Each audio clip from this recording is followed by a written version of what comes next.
Oscar goes to Renee Zellweger.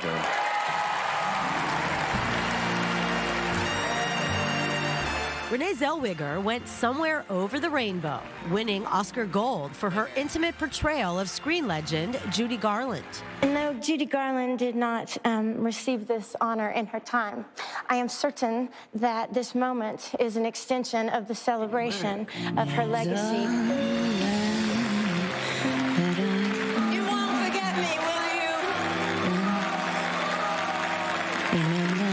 Promise you won't. Miss Garland, you are certainly among the heroes who unite and define us. And this is certainly for you. I am so grateful. Thank you so much, everybody. Good night. Joaquin Phoenix, Joker. Joaquin Phoenix won his first Oscar for Best Actor, playing the dark anti-hero, the Joker. In his acceptance speech, he thanked everyone who believed in him. I've been a scoundrel in my life. I've been selfish. I've been cruel at times, hard to work with, and ungrateful. But so many of you in this room have given me a second chance. And also tearfully remembered his brother, River Phoenix, who died tragically in 1993. When he was 17, my brother wrote this lyric. He said, "Run to the rescue with love and peace will follow." Thank you.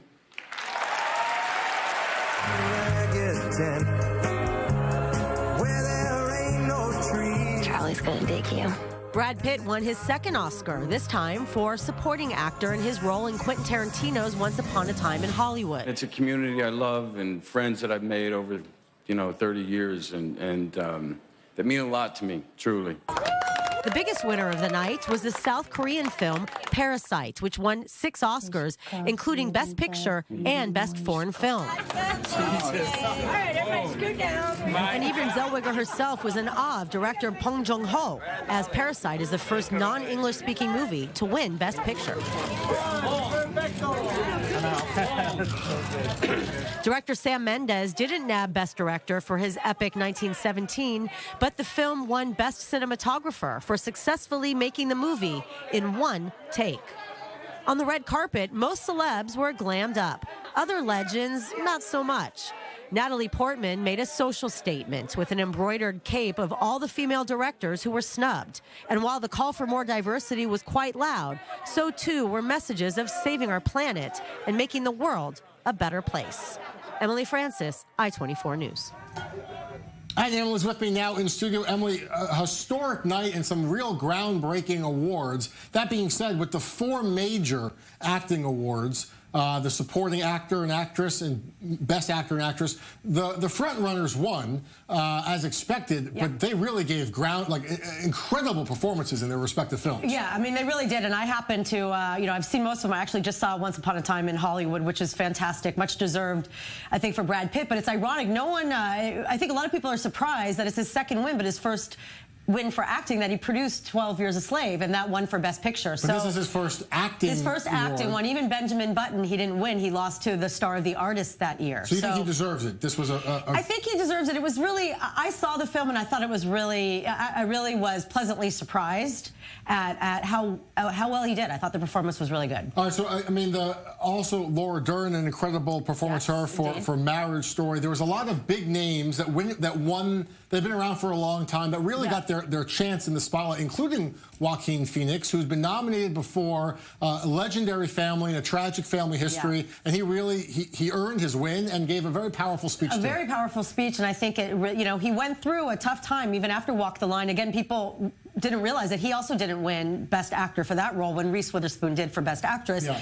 But he was very emotional, as you saw in the piece, basically owning a lot of the challenges that he presented. He tried to take a break from Hollywood for a while. He acknowledged, I'm difficult to work with, I'm a scoundrel sometimes, and I'm working on myself. Yeah, which is also very comforting, I think, to all the billions of people watching, that actors are people too. And also a heartbreaking reference to River Phoenix. I mean, really, his story is so well known. Yeah. A really emotional end to his speech there for people who know his story. Really, and it was so palpable. I mean, already it was many, many years ago, so obviously this is resonating very strongly, in honoring his brother's memory as well.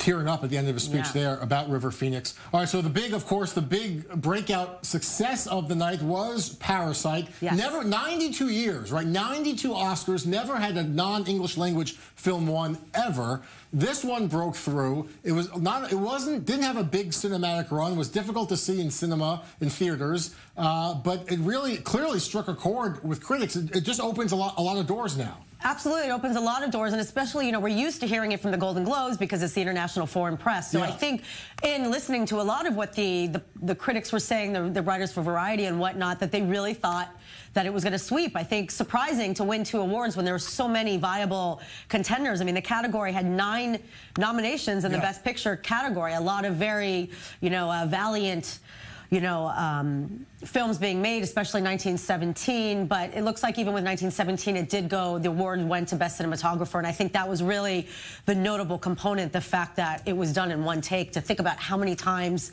they had to rerun this movie over and over again just to get it done right. Shot. Yeah. Now everyone tonight's going to be out renting Parasite, trying to download Parasite. That's right. That being said, it was a historic achievement, but there was a sense, obviously, of this still being an all-boys, white male exclusive club.